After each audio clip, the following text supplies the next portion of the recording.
आती से महाराणा प्रताप ने दान को असीम कर दिया।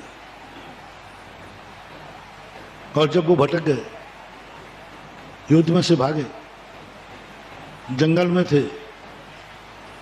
देखना एक दान, आज का त्याग का रूप, दान के रूप की परिस्थिति आई कि घास की रोटी बनाना पड़ी, घास की। और घास होती है, एक बर्रू घास होती है, घास का अर्थ घास नहीं, उसमें एक दाना होता है, मूंग के दाने जैसा दाना होता है, बीज से वैसे हरा दाना होता है, लेकिन स्वाद नहीं होता। उसको घास इसलिए बोलते हैं कि घास का स्वाद आता है।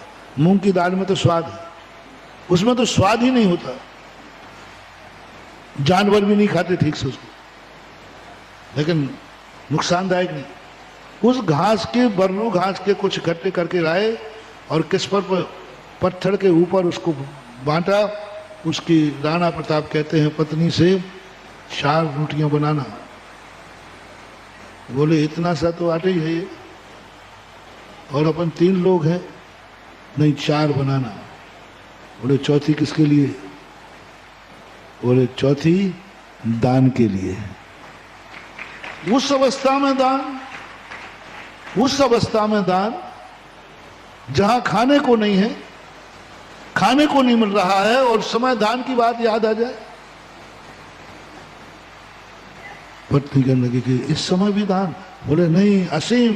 मैंने दान को सुना, जब तक मुंह में दाना जाएगा तब तक दान देने के बाद ही जाएगा। राणा प्रताप का नियम था, बिना दान के नहीं। राणा प्रताप, उनका बेटा और उनकी पत्नी,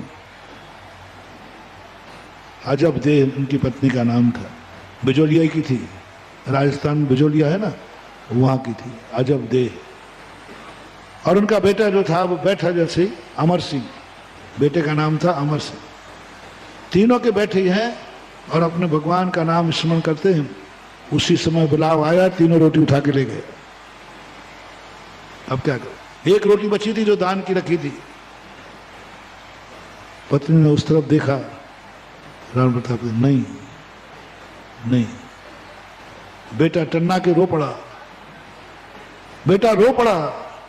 राणा प्रताप ने छाती से लगा लिया, लेकिन बेटे को दान की रोटी खिला के चुप नहीं किया।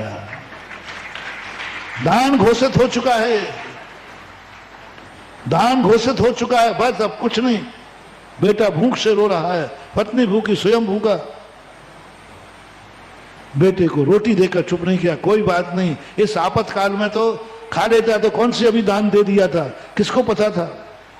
बेटे को चुप करा दिया, छाती से लगा लगा करके भूखा सुला दिया, लेकिन दान की रोटी नहीं खाने दी।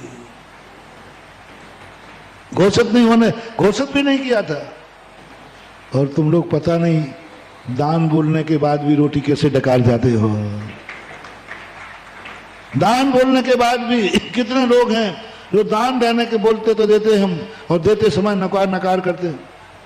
जैसे उन्होंने दान को असीम किया, बेटे को छाती से लगाया, पत्नी रोने लगी। राणा प्रताप ने आंखें फेर ली, कहीं पत्नी की आंसू पर मुझे दया ना आ जाए। बस इतने निष्ठुर बन गए, इतने कठोर बन गए, और दान के प्रति इतना समर्पित बन गए।